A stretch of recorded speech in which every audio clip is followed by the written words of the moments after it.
even though I'm avoidantly attached, I do want a partnership. Okay, well, I got Mm-hmm. to get out there and as an avoidant, lean into a new relationship. Oh man, the other point you made in your last podcast, you started talking about how some amount of codependency is not necessarily a bad thing. We have come to be so independent and like so able to self-soothe that some of us have a hard time even figuring out how to be in a relationship.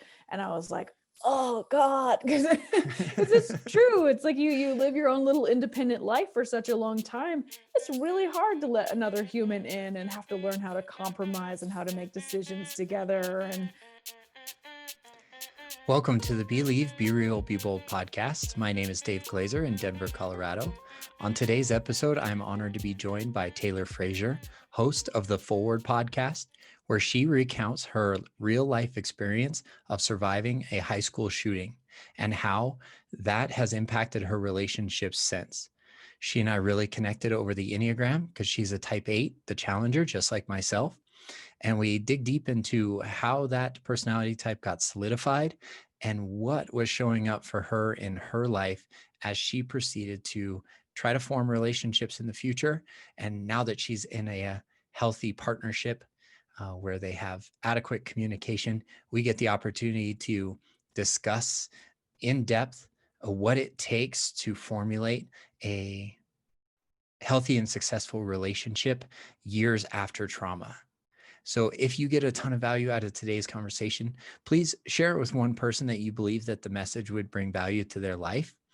We're coming up on the holiday season right now, and things are extra special, extra stressful this year, and we want to be here as a resource for you. So if you're looking for additional support right now, we just began our men's virtual group coaching program. We meet every Monday at 7 p.m. Mountain Standard Time, or join us on Tuesdays for our ladies virtual group. That also meets at 7 p.m. Mountain Standard Time. If that's not the right fit for you right now, but you know somebody who is the right fit for somebody who's passionate about the Enneagram, attachment theory, masculine and feminine energy dynamics, and how to get the most out of their ideal relationship, please send them our way, either to our Instagram account or to the website. Again, this is Dave in Denver, Colorado. Without further delay, let's get into today's episode with Taylor Fraser. Hey, everyone. Welcome back to the podcast. I'm honored to be joined by my guest, Taylor Fraser. Welcome to the podcast. How are you? thank you. I'm good. How are you doing, Dave? I'm fantastic. Good. We're local, like we both live in the Denver area, but we're not choosing to get together because most of us are still sheltering in place. We have some new restrictions going on with curfews and things like that. What have you done in the last 6 to 7 months to fill your time? Yeah, well, fortunately, I have been procrastinating on a personal project for many years. I've been wanting to make my own podcast, and I've specifically wanted to make a podcast about my real life story, which begins when I was in a building in high school where there was a school shooting. And so once quarantine hit and I had time on my hands, I'm like, now is the time. It's now or never. So I started building my podcast. I wrote the whole thing in a week and a half. I hired 67 actors. We recorded them one at a time in their own little recording booth, and I could hear them and they could hear me, but we were, far away from each other. And now I'm in the editing stage, so it's all coming together. Congratulations. That's awesome. And by recording booth, you most likely mean like their closet. Yeah, well, it kind of depends on the actor, right? So if they came to my house, I have a recording studio set up here. So they have their own room that they go into and record with their professional microphone.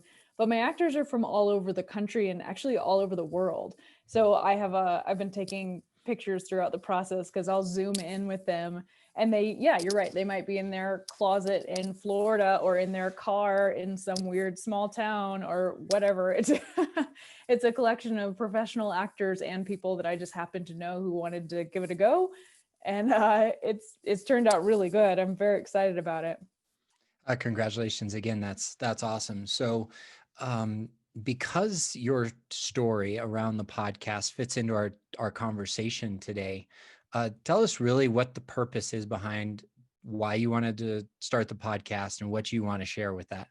Yeah, well, so as I said, I was a student in the building when there was a school shooting at my own high school. And I was a couple classrooms away, so I wasn't in the room where it was happening. And yet I was so affected by it. My whole community was so affected by it, and we still are. It's not one of those things that just goes away.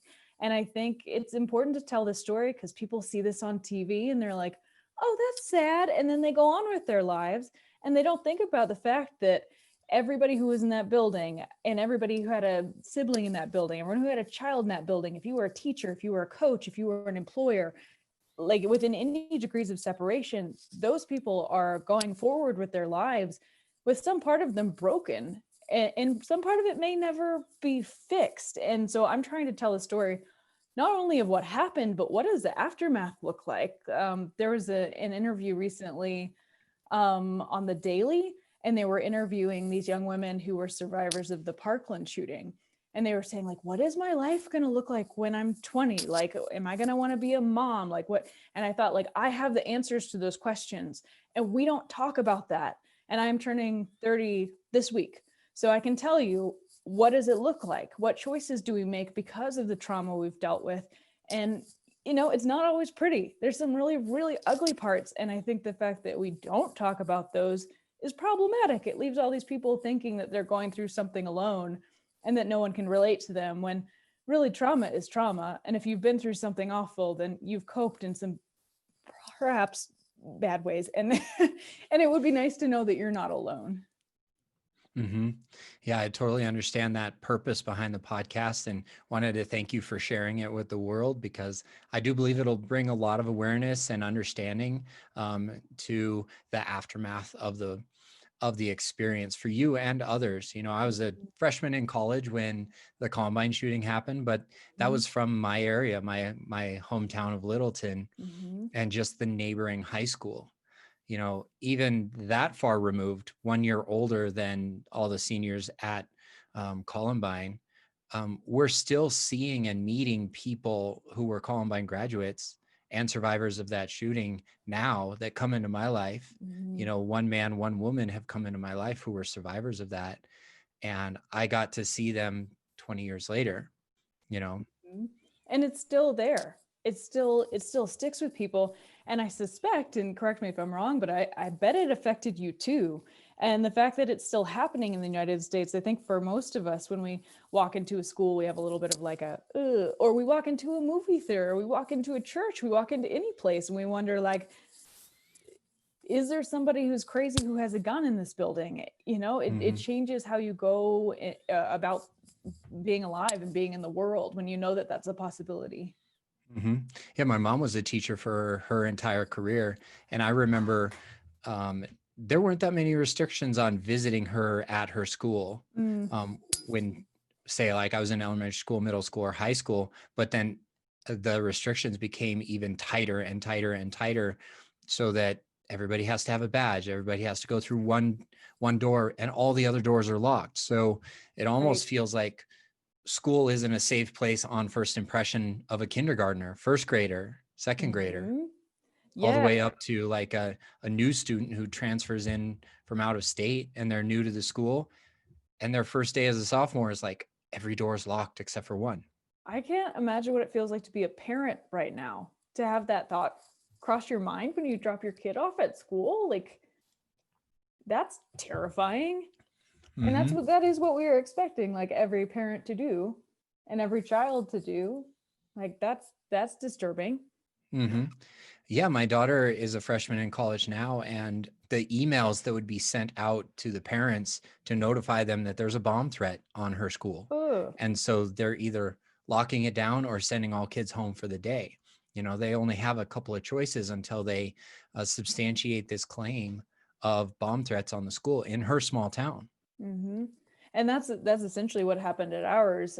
There was a man who was a homeless man, and he kind of wandered in, and I don't think that he planned this out very much, but he came in and he threatened that there was a bomb, and we didn't know if the school was going to blow up, and so we're all sitting there sitting ducks, like trying to figure out how to evacuate. And Mm-hmm.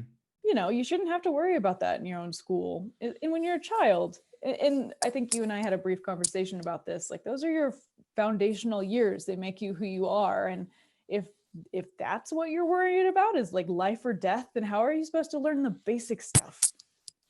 Yeah, your words are hitting home for me because as we look deeper into the Enneagram, we know that our type gets solidified in those formative years, Mm-hmm. late teen or late childhood, early teen years. And you're a type 8 on the Enneagram. I'm a challenger as well. Mm-hmm. And I can relate so much to your language that you're using about staying safe and the fear of vulnerability. Mm-hmm. So would you Yeah. say that your personality type got solidified at that time as Oh, that plus other experiences in your life? absolutely, definitely. And I think the situation was so horrible that it made me go like, I will do everything in my power to get out of this town. Not that it was the town's fault looking back on it, but at the time, I fully blamed the town um for my unhappiness. And Mm-hmm. in as I move forward in my life, I was doing everything in my power to be like, I will be successful and therefore I will be happy. And I was kicking ass. I mean, I've done some really amazing, incredible things in my career, but it's also like, because of those things that happen when you're a teenager, maybe you become like an extreme risk taker, which I did, which is great and also dangerous. Or maybe you do the opposite and say, I'm not going to take any risk because something bad might happen to me. And that's not good either. So, it's tricky. I think you said with the Enneagram, there's like the best version of yourself in your category and the worst version of yourself. And like inevitably those things are going to come up. But yeah, absolutely. I think those things are affected by what happens to you when you're young. Yes, you're absolutely correct. Like we go through the 9 levels of health for each Enneagram type. But what I heard you say that is probably more appropriate to talk about as the type 8 is that I wanted to take as many risks as I could to get out of my hometown, to be as successful as I possibly could, to as part of your healing journey, but also to prevent yourself from being vulnerable in the future Yeah. because you Oh, yeah, blamed your for sure. hometown. Yeah, yeah. And for me, I'm a person who like I want security so badly. So, yeah, absolutely. You're going to do everything in your power to be like, well, if I have enough money and if I have a home and I have a friendship community and like, you want to have control over things, and in life we have very little control, but of course we all want that and we all do our like weird workaround to make that happen. A friend of mine was a psychotherapist earlier in his career, and he said that there's like a very famous experiment where they have chickens and they would feed them but at like weird random times of the day, and the chicken started going, oh well, if I go like this I get food, but actually if I go like this I also get food. So then by the end of it the chickens are doing like just crazy stuff in order to try and like get what they want, because they're like, this will guarantee me happiness. And it's like, that's not how it works. Well, we don't know that. I mean, as humans we do this crazy dance because we're like, and then everything will be Mhm. perfect once I reach the certain point. And like that's that's not Yes. how life works. We definitely have to let go of controlling the outcome. You're Mm-hmm. absolutely correct. And I think that that's what the chicken and the human analogy is all about is like, I have anxiety around the future. Let's just Mm-hmm. hypothetically speaking, if I have anxiety around the future, then I want to connect all these dots so that I can stay safe. And on Maslow's hierarchy of needs, then safety is the bottom rung of that ladder. It's the Mm-hmm. most important need that we need as humans to feel safe. Yeah, And I within believe that. Yeah. relationships, yeah, within relationships, that's where we see a lot of our patterns arise. Mm-hmm. Mm-hmm.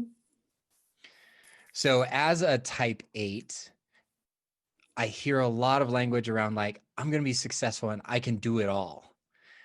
Does that personality type, Enneagram type, come out in your work and in your personal life, and with a sense of like, I can handle all of the tasks because if I keep myself busy enough, I will be safe. Absolutely. And being busy is an excellent distraction. I mean, in the worst way, it's an excellent Mhm. distraction. And for many, many, many years, I stayed so busy, not only so I'll be successful, but then I don't have to deal with my own trauma. And A few years ago, I finally realized that I was doing this, and I was like, I will do everything in my power to stop doing this. And so I bought myself a house so that I would have to stay put, so that I could not travel, so that I would have to take care of myself and take care of my own mental health. Because, yeah, I was trying to do it all, and balance has been the greatest challenge of my life. And I'm getting better at it, but I'm still kind of bad at it. It's my tendency has been to put my career on a pedestal and do that and only that. And when I moved to California to cut movie trailers, I finally realized that it doesn't matter how cool your job is if you have no friends and you have no relationship and you have no community, you don't have anyone to brag to about it. So what does it matter? I mean, if you're destroying your own physical and mental health because you work till 3 a.m. every night, like, you have a problem. That's not success. That's distraction. And although, yeah, sure, it's great to work on things that make you excited, make you feel alive, and that is essential. But at the same time, you can't completely abandon everything else because you're not going to be happy. Mm-hmm. And looking back on it, now that we're kind of getting a bigger picture of how these things are related, looking back on it, how would you say that those distractions were helping you deal with the trauma from the school shooting? Mm. Because I won, I felt like I was getting further and further away from what my life looked like at that point. I had moved to CU Boulder to go to school, and then I moved to Montana for a while for my career, and then I moved to Los Angeles, and I felt like I was very quickly becoming an entirely different person. And I think because I was doing those things and because I was busy and because I did not take breaks ever, I could distract myself to the point that I didn't realize anything was wrong. And I let my traumas continue to build and build and build and build and build. And eventually, one day I had a really tough breakup. And at the same time that breakup was happening, we found out that a friend of ours had been murdered. I found out a friend of ours had cancer and she wasn't going to make it. I found out another friend had died from his cancer. And it was like I hit some sort of precipice and I like could not go forward. Like I just couldn't function anymore. It was too much. And although like the breakup obviously wasn't like the only thing that was making me hit that breaking point, like I think of it as almost like a psychotic break of like, stop. You have to stop. You have to go see a therapist. You have to be still. You have to stop traveling every second of every day. You need to care about something that is not your career so that you can get well. And I did. And it took a long time. I went and saw a therapist once a week for a whole year before I felt like I'd really made a lot of progress. But eventually I did. And I think we all do that. We all find whatever our compulsive thing is that lets us avoid real life. And for me, it was work. But Mm-hmm. you see people do it all day. My brother gardens like crazy. I do it too. And I told my therapist about it one time. It's like, it's not like I just garden because it's nice and relaxing. Like I garden till my hands bleed. Like, and that is compulsive. That is being obsessed with something. That is not doing something that is therapeutic and healthy. Now, in moderation, it absolutely can be a Yes. great self-soothing and therapeutic process. And like a typical 8, we go all in. We go very intense on the one thing that we are so passionate about. And I can Mm-hmm. relate so much to what you're saying because I had a catalyst relationship too in 2017 that just like, all right, before I hit absolute rock bottom, let me go speak to somebody about what I'm feeling for the first time, because I had spent almost 20 years, almost exactly 20 years of just like denying the fact that my trauma was going to affect my relationships. Mm. Mm-hmm. And Well, what did you learn when you started that journey? I learned so much. So Uh-huh. I had found the Enneagram about 8 months before that relationship ended. Mm. And so I was already diving deep into self-awareness. And like yourself, I became obsessed with the Enneagram, looking at myself primarily, but inviting as many people as I possibly could to come into that journey with me. Like, hey, we've only been out twice, but take this test and then we'll talk about it, and And fast forward to like the time that I entered into counseling, like almost a year after finding the Enneagram, I had a good foundation of self-awareness, but I needed that professional outside eyes perspective to decipher what these layers meant for me. And it was probably one of the best decisions I've ever made. Spent 20 months with that one counselor, and at the beginning of this year changed insurances. So I've taken a break. Now that I've taken a break from going all in with therapy and counseling, it's time for me to get back in there in a more moderation kind of a strategy for me. Sure. And put some of the tools into practice, because that's why you go to therapy. They can teach you strategies to deal with your life in a healthier way. And then you have to go, utilize them and put them into action and see like, well, how does this work if I implement this in my relationship? How does this work if when I'm stressed out, I go on a walk instead of freaking out? Like, and it Or makes a diving into my difference. email inbox. Yeah, Like, yeah. absolutely. Yeah, we all have our vice. Yeah. So when you began therapy and peeling back the layers of the onion that makes us us, did you feel vulnerable? Did you feel afraid of that experience, or were you like, I have no other choice here? Both. Yes, I and think it was, yeah, it was bad enough that I was like, I have to do this right now. Right now, I have to do this. And yeah, of course it's scary to start diving into your own psyche because something's wrong and you don't know what it is. And so that's really scary to be like, here's my soul, tell me how to fix it. Like that's ugh. So it needs to be somebody that you really trust and is going to give you good advice. And yeah, I got lucky and found somebody who had great chemistry with, and she was a wonderful guiding light for me and taught me a whole lot. But yeah, nobody like is like, I love therapy. Like, or maybe somebody is. It's hard. You go well, it's not that I don't love, I love having like insights and epiphanies for sure, but it is hard work. If you're doing it right, it's hard. It's like you're wading into some weird dark stuff. It's not like, hooray, what a fun. But the enlightenment piece is fantastic. I agree with that. And I would say that like after a certain number of months in, you start to see the benefit. You cannot go to counseling and therapy with an instant gratification mindset, No. because one and done is not the way that it works. But what pattern were you seeing repeated in your life as you peeled back those layers? Oh gosh, so many. But I think so. When we had a conversation before this, I've told you that I've always been very intrigued by my own psychology and trying to figure out what is it that makes me tick? Why do I do the things I do? And one of my degrees in school was in communications, and that's a little bit of psychology and a little bit of sociology. And my teacher said something to the effect of like, do you know anybody who dates the same type of person over and over again? And I was like, yeah, my friends do that. And then I went, oh, I do that. And as I started uh, kind of examining, and anybody can do this and look at your past partners and go, what do they have in common? And in my case, it was almost always they played a brass instrument, they were an engineer, and they had some troubling stuff going on with their emotions.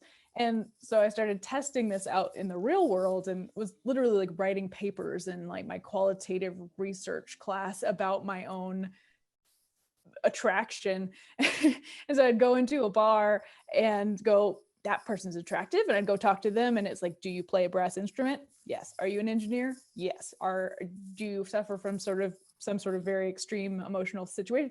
Yes. So, so I was doing that for sure. And that was helpful to start going, okay, who are you drawn to? Why are you drawn to that person? What are the benefits of being attracted to the person that you're attracted to? What are the parts that are hazardous that you need to be very weary of?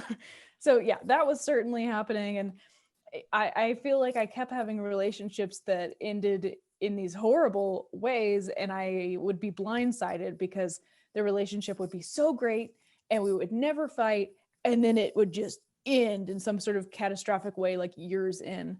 And I think that was a very important thing I learned through therapy, is that for whatever reason, either they weren't starting the conversation or I wasn't starting the conversation, but like instead of having the conversation before it became a blow up, we just waited for the blow up. That's not good either. But you mentioned security. Everybody wants to be safe, and if you stay in your little safe bubble and don't acknowledge anything's wrong, then theoretically you have this long-lasting relationship, but it might not be a very good one.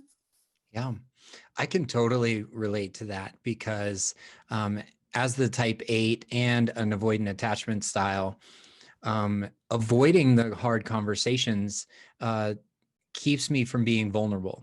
Oh, totally. Absolutely. I listened to one of your podcasts the other day. What was it? Avoidant versus what was it? Anxious attachment? Mm-hmm. Yeah. Mm-hmm. And you were saying that there's some people who get like, they get so anxious and so needy that they like push their partner away. And then there's the avoidant people who are like, I will put up such a strong wall that you can't come in. And then that also ruins your relationship. And I listened to your podcast and I was like, like I do that one bad. It's been really, it's hard to let down the wall. But as my partner and I've been talking to a couples therapist, and he's given us such good guidance about when you have childhood traumas and then you don't feel like in the aftermath that somebody really held you or somebody really took care of you, then as an adult, we don't trust somebody to take care of us. So it is really scary as an adult to say, like, I'm really not doing very well. I need you to hold me. It's so scary. But if you can, he described that that's actually healing to you as an adult because you can relearn the pattern that when you're really falling apart, you're supposed to be able to rely on somebody to hold you. And if your partner's really falling apart, you're supposed to be that person for them. And it's like, oh, like some of that stuff is just not intuitive, especially if you've been trained the opposite your whole life. You know what I mean? Absolutely.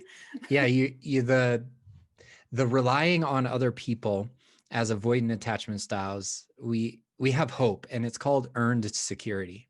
Like we have to earn that feedback as adults because we were not taught that as children, that like we had caregivers who didn't show us love when we need it. Okay, well, I learned that I need to meet my own needs and Sure. to do the things that I need to do in order to make myself feel safe. And that's where the avoidant attachment comes from.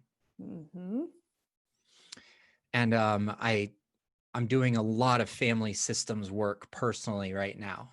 And that's like the very center of the onion where like when you start to peel back the layers, okay, now we're getting to the root cause of all of the challenges that I faced in adult relationships through family systems. And when you find a counselor and a therapist that you trust and that you relate to, they still might not even be the best fit because looking back on it, I didn't need cognitive behavior therapy. I needed marriage and family therapy systems Oh, interesting. Yeah. as a resolution to the things that I was going through. Mm-hmm. Okay, well, Mm-hmm. that doesn't mean that all of that time with Hannah was wasted at all, because it Sure. wasn't. I learned a ton, but I can move forward in the future of my life, selecting my next counselor or therapist, maybe an LMFT, maybe somebody who is more familiar with attachment theory in the future. Mm-hmm. And now I can be more specific on addressing this center of the onion that's most likely going to make me cry like an onion would. That's not a bad thing. Maybe that Mm. means you've hit something that is actually important. And by working through it, now we can kind of stop that pattern in its tracks. Mm-hmm. Yeah, yeah. I think this stuff happens when we're young, and it affects us as we get older. And it's not that our parents or the people in our lives didn't care about us or didn't want to hold us or whatever. Like it's not that they weren't trying, it's that everybody is human and everybody has their own traumas to deal with. And so they're over there like trying to do their weird chicken thing, and and maybe they can't also take care of another group of people. And it's people are complicated, and but it's our responsibility to figure out how are we going to make it work in our lives now that we're adults, and we can certainly do that.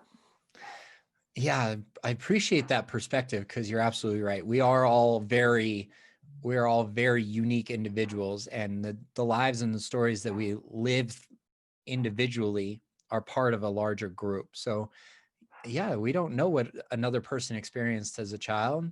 So coming into a new relationship with grace and compassion and Mhm. curiosity is a great uh, is a great way to build a new relationship. So when you were getting into your current relationship, did you ask him the same question of like, do you play a brass instrument? And Yeah, I think what were the I other think patterns? we had that conversation early on, and I've so throughout the years I've been trying to slowly but surely branch away from the parts of that that are unhealthy and hang on to the parts that are okay. And so he's a data analyst, so he's very good at math, which is, of course, my type, but he's not an engineer, so that's just a little, it's good. It's a little further away from my norm. And he doesn't play an instrument, but he's a music lover, goes to concerts. That's very important to him. And he actually sees a therapist. So, like all of us, he has his own stuff, but he actually makes it a priority to take care of his own mental health. So, like, just because you have a type that's not healthy, like, I don't think you need to go, I'll do a 180 and let's just spend time with someone I'm not attracted to, because that's not going to work. But you ought to be able to find somebody who's a better complement with you and a healthier complement if you really Mm-hmm. put your mind to like, okay, what is that? And they Mm-hmm. they say that you're attracted to your biological opposite. So likely why that's happening is like a very animalistic thing of like, I'm bad at math, he's good at math. If there were offspring, they'd be more likely to be good at math. And we do it without even thinking, like it's probably like pheromones related. But I think it's a good thing to like bring some conscious thought to that, so that you don't just keep repeating the same patterns over and over and over again and keep dating the same person who's not good for you. Yeah, true. That's definitely a goal for us all as adults. So earlier when we were talking about attachment styles, did you resonate most with the avoidant attachment or the anxious attachment in that mini episode that you were talking about? Oh, definitely the avoidant. Absolutely. I am the queen of walls. Mm-hmm. Like And I feel like there's nothing that you could ask me that I'd be like, I don't want to talk about that. But like just because I talk about it doesn't necessarily mean I'm being vulnerable, you know? correct, because you're just giving facts and Right. you're sharing the story around it and not necessarily our feelings about it. Totally. It's a totally different thing to like totally trust somebody. Mm-hmm. That's hard. Definitely. Mm-hmm. And when you were rewriting the pattern, because it sounds like you've established a new pattern in your dating life with a new partner, and you learned that he had his own emotional stuff going on, but you also learned that he was seeing a therapist for that. Hmm. Did that help you feel safe and that you could trust somebody else and that you could be vulnerable in this new relationship? Yeah, absolutely. I think that's a big deal. And it also, in some ways, almost like a romantic thing. Like it's like they're committed to being the best they can be, and they're committed to making your relationship the best it can be. And it's like that's actually a huge romantic gesture to say, this is so important to me that I'm willing to do the hard work. So yeah, I think that's really cool. And it certainly makes it easier to breach some of those conversations and go there. Mm-hmm. Yeah, it sounds like the two of you together are building a secure relationship that you can rely on. Hmm. And we both have a very we both are wall people. Like, so it's tricky because it's like on one hand we can really recognize when the other person's doing it and we can respect it and go like, okay, I get what's happening. At the same time we have to be like, okay, I see you there, and we still have to try and push past that when Mm-hmm. we can. So it's a slow build up to like learning how to be more vulnerable, but it's a Mm-hmm. certainly a worthwhile lesson to learn. Right. How do you see those walls being put up in conflict now that you are a lot more self-aware than in the past? I think now when conflict arises, I can at least be self aware enough to go, you're doing it again. Doesn't necessarily mean that I won't do it, but I can at least go, you're doing it right now. Why are you doing it? Is it necessary? Can you chip down that a little bit? And if you can, then like that's great. But it's a practice, right? So it's like every time that opportunity presents itself, you keep trying. You keep trying to get there, and eventually you get Mm-hmm. better at it. And I think we've gotten dramatically better at it. But you stick two avoidant people together, it's gonna take a minute. You are absolutely correct. And does that show up as like defensiveness or as shutting down for you? I think more shutting down, like wanting to be like, I would like to be by myself now. I'm gonna go leave or go outside or just. And I think when we're like teenagers and you get in a fight with somebody, then you're like, well, we're breaking up. And I think by the time you get to an adult, you have to learn like, no, we're having a conflict. We're not necessarily breaking up. This does not mean I need to walk away. This does not mean he needs to walk away. But you know, nobody teaches us this stuff. Why is there not a class in school about like, this is how you communicate when you're having conflict or when you're really stressed out? Try this. This is such important stuff and nobody teaches you. Mm-hmm. Most likely because they understand that about 50% of the population is secure in their attachment. And in school, they're pandering to the masses, right? Mm. They're not building individual curriculum for the 20% avoidant and 25% anxious. They can't do that Wait, because so it's you're a saying that, system. are you saying that 50% of people in the United States are just like totally healthy, la-di-da in their relationships? That cannot be true. No, that's not what I'm saying. But when it comes to the attachment theory research, Mhm. 50% of adults are securely attached. That doesn't mean that they don't have conflict. It doesn't mean that they don't get defensive or they don't stonewall or they don't criticize their partner. It just means that innately, inherently, they learned how to repair that conflict in a Oh, healthier manner. oh, interesting. If we're Okay, speaking about conflict specifically, sure. but when we're talking about attraction, like the Mhm. subconscious pheromones biological stance that you were taking earlier, is that the anxious and the avoidant, they gravitate to each other. So if Oh, you walk into a oh, bar, that's interesting. yeah, if you walk into a bar and you're like, that guy is attractive over there, I'm going to go talk to him to confirm my own bias that he plays the brass instrument, that he is an engineer, and that he has his own emotional baggage. Well, that's your avoidant attachment style being attracted Totally. to their anxious attachment style, That's a very good confirming, point. And you know just what? confirming your biases. That's it. That's hilarious because you're totally right. And in that phase of my life, I think I was dating people who had the anxious attachment style. So it's very possible that that has also shifted. But yeah, no, that's a really valid point. That's interesting. And the other Hmm. thing that so what I was always making the first move in these experiments, and then I realized I should see what happens if I let them make the first move. And then it was still the same type of people. And anyways, it's just yeah, that's so interesting. But you're totally Hmm. right. Hmm. And the best thing that we can hope for as either anxious or avoidant is to find a secure partner. Hmm. And the odds are that we will, because 50% of the population is securely attached. However, when we bring into play the modern dating era where people are meeting on social media and apps, well, the apps have people who are anxious and avoidant stay on the app longer Mm. because they don't get selected as often as the secure attached Have people. you read Aziz Ansari's book? I haven't, no. You have to read it. It's so interesting, especially like since you're also a nerd about this kind of psychology stuff. So he says that like back in the day when our grandparents were getting together, more likely than not, they found each other because they were geographically close to each other. Like they probably lived in the same building. So that was like, okay, great, you'll do. And it turns out that those people end up having healthier, happier relationships than we have now, because now we have more options because the Mm-hmm. the era of the 60s came around, and all of a sudden people are like, oh, there's such thing as a soulmate. So now not only do we think that we need to find a soulmate, but we also have every option in the entire world because we have dating apps. And so people are more likely to be like, well, that can't be right. Maybe there's like he tells a story about he goes like and hides in the bathroom on a date and he's still scrolling because he's like, well, what if there's somebody better out there? And Yeah. don't we have a different set of problems than our grandparents had, but our grandparents are more likely to be like, this is what I got to work on this and make it good, whereas we're always looking for the next best thing. Mm-hmm.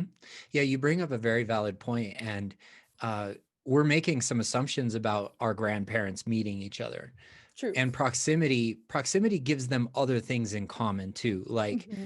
maybe their families knew each other for generations, and maybe they have the same ideologies. Maybe they go to the Hmm. same church. Maybe they go to the same school. Maybe they people didn't move as often either, True. so where they stuck to the same neighborhood for so long. So it just became a familiarity for that generation.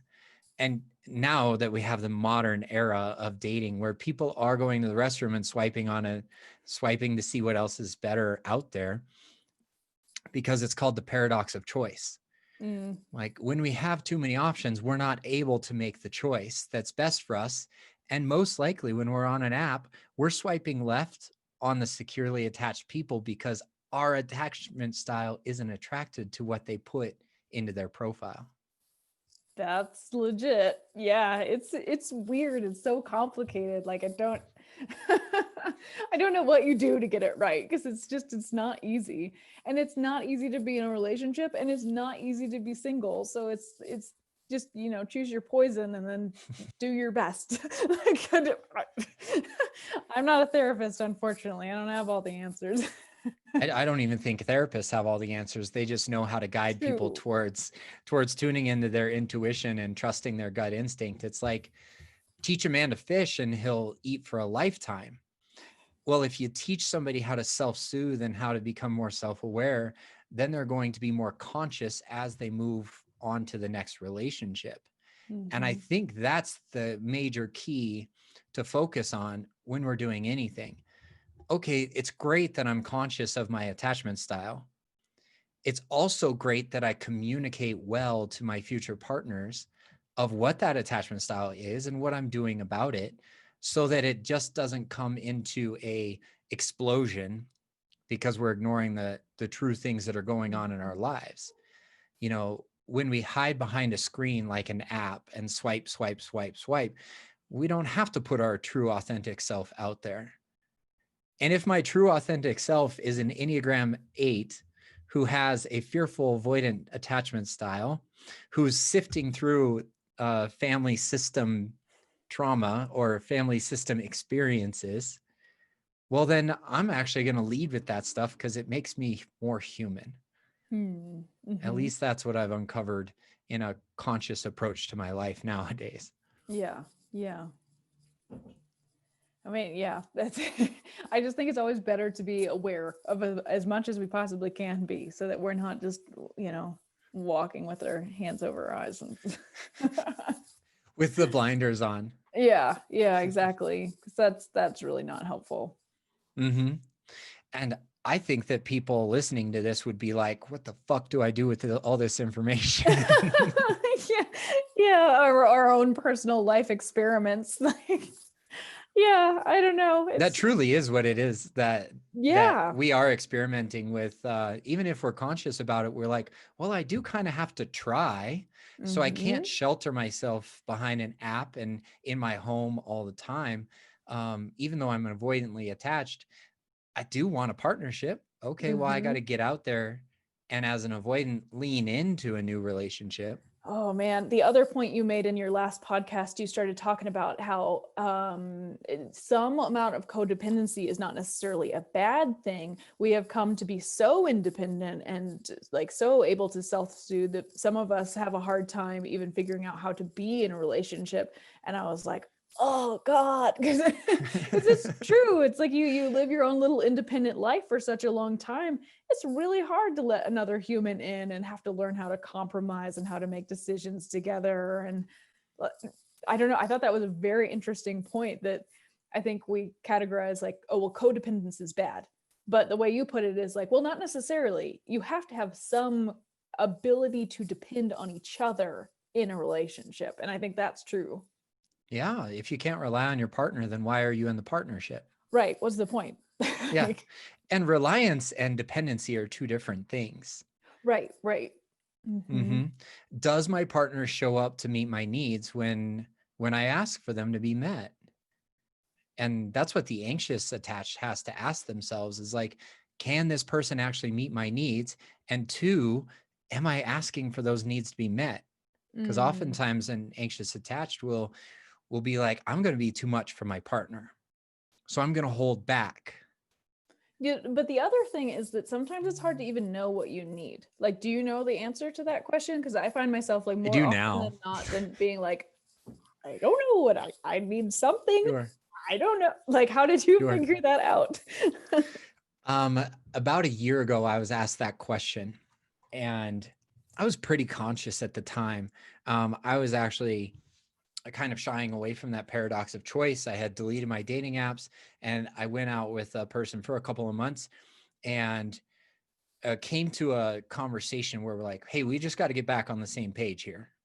Turns out we were never on the same page, and that's okay too, Mm, because I needed in my own life to communicate better, but I didn't quite know what I needed.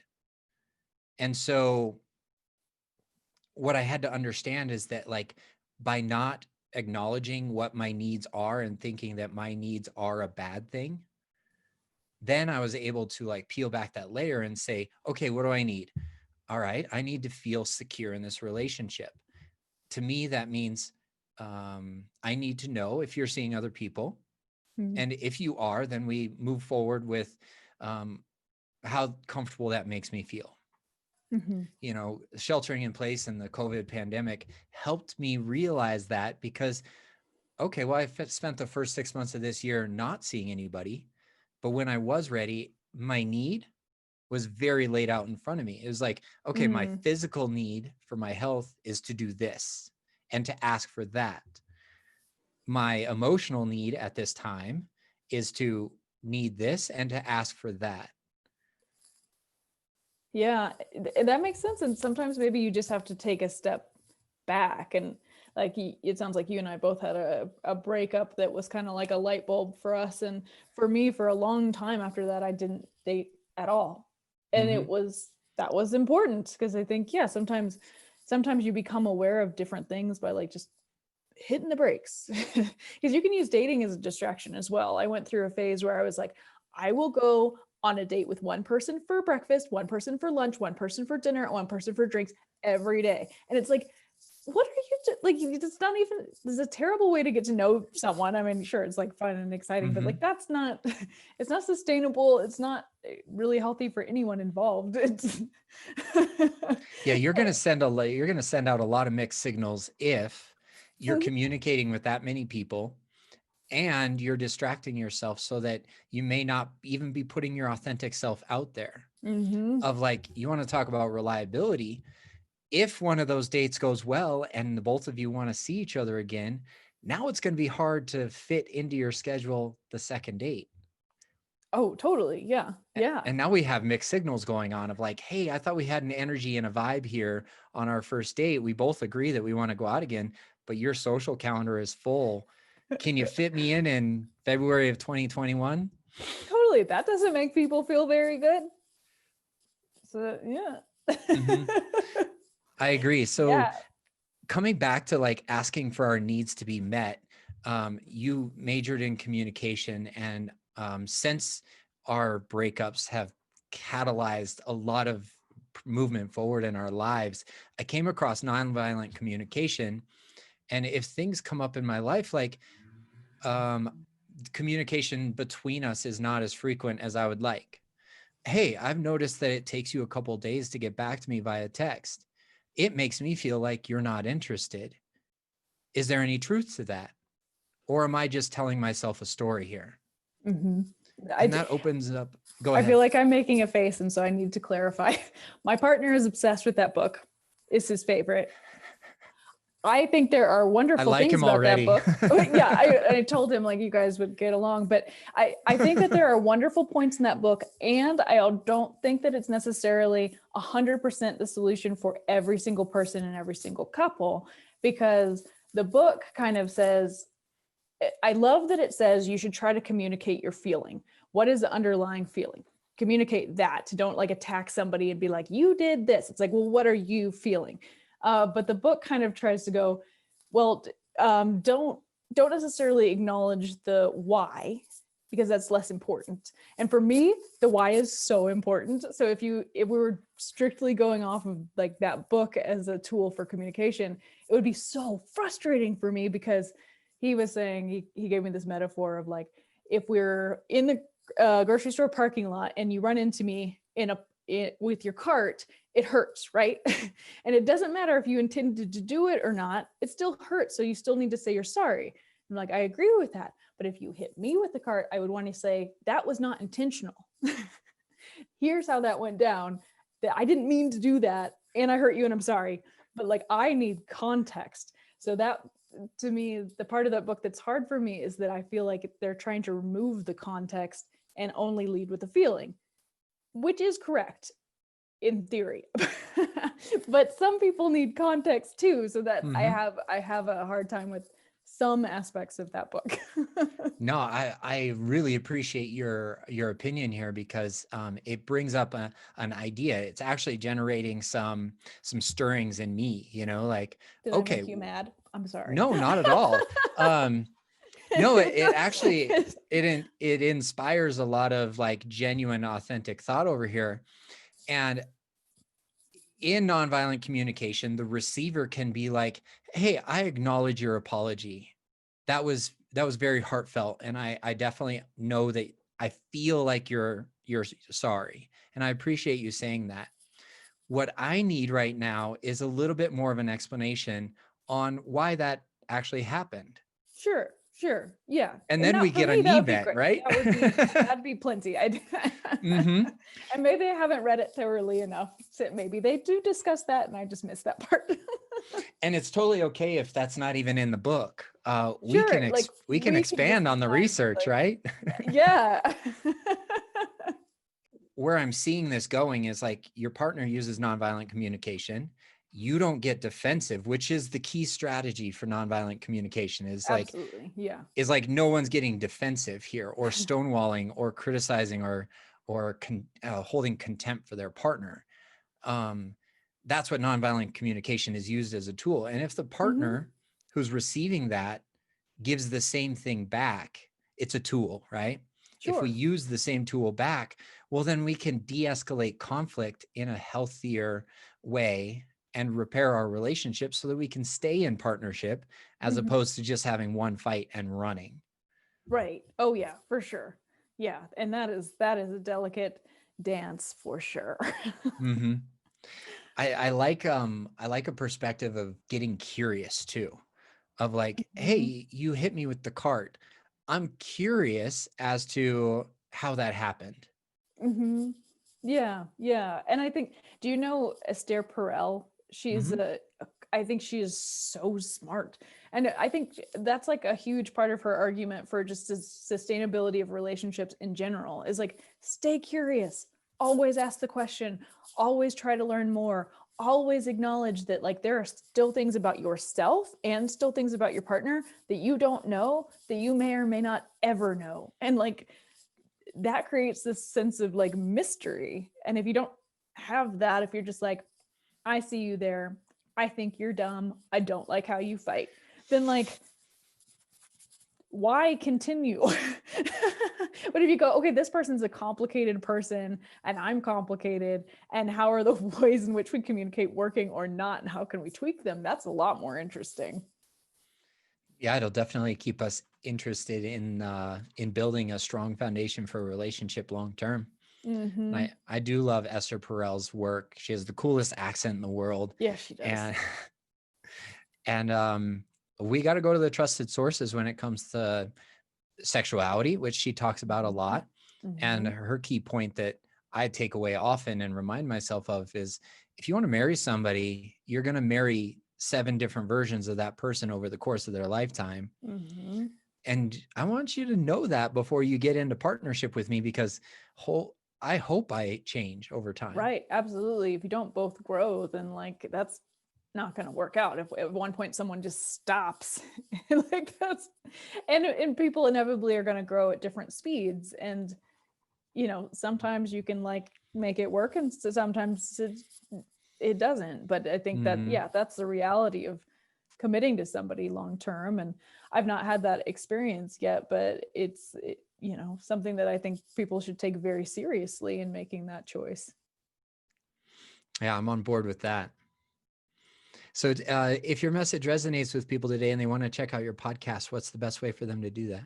Yeah, so the best way to find it is at forwardpodcast.com. It's spelled Foreward. We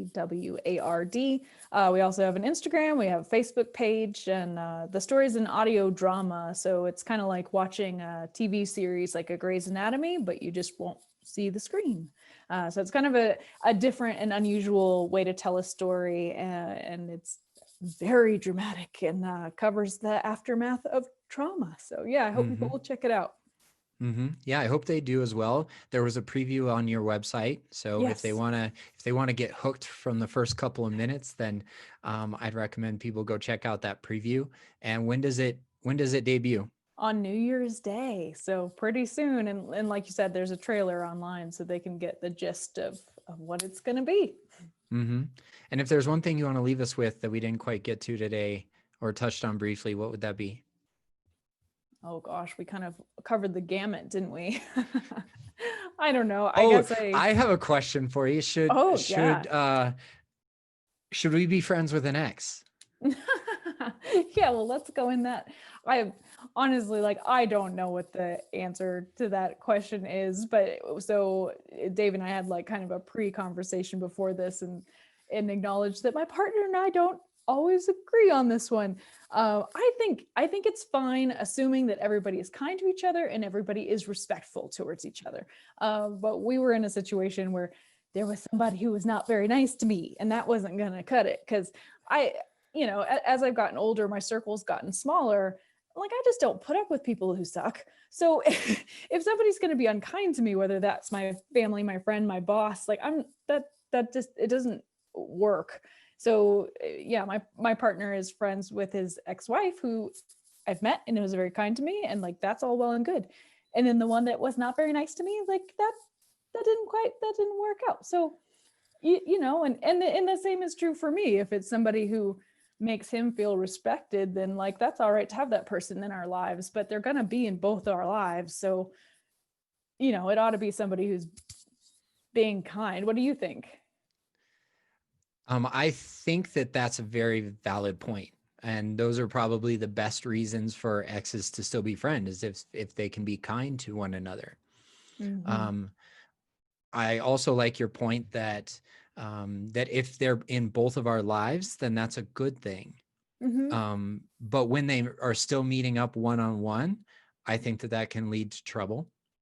Or if they're, feels awkward as to well, why is that happening? Why don't they want to know me? And that's what happened in that situation. And then we can take that even further, is if they're meeting up one-on-one, getting curious about that is also a great thing too. Is Sure. Okay, what are we seeking there? Oh, well, they're just my friend. Okay. Do we believe that the masculine and the feminine are just friends? And what happens when the masculine goes to the feminine and he's airing out all of his problems to somebody who's not his partner? Well, it kind of takes us out of our masculine pole. Well, okay, so I agree with that. I think that's a very interesting point. And at the same time, I do think it's really important to have friends that you can go to talk about your relationship, not to bitch about your relationship, but to have bounce ideas off of. And I think for him, he has female friends who can give him a totally different perspective than his male friends. So I do think that you can have a healthy relationship with a friend who is of the opposite sex. I think at the end of the day, it's just do you feel respected? Does that relationship feel respectful or not? But I don't like the idea of being well, you just shouldn't have any friends who are the opposite gender of you, because oh my gosh, I have so much to learn from men who are providing me their perspective that I wouldn't get if I was only spending time around women. What is your opinion on that? Definitely, there is a genuine positive result of having friends that are of the opposite gender. But the point that I was making is that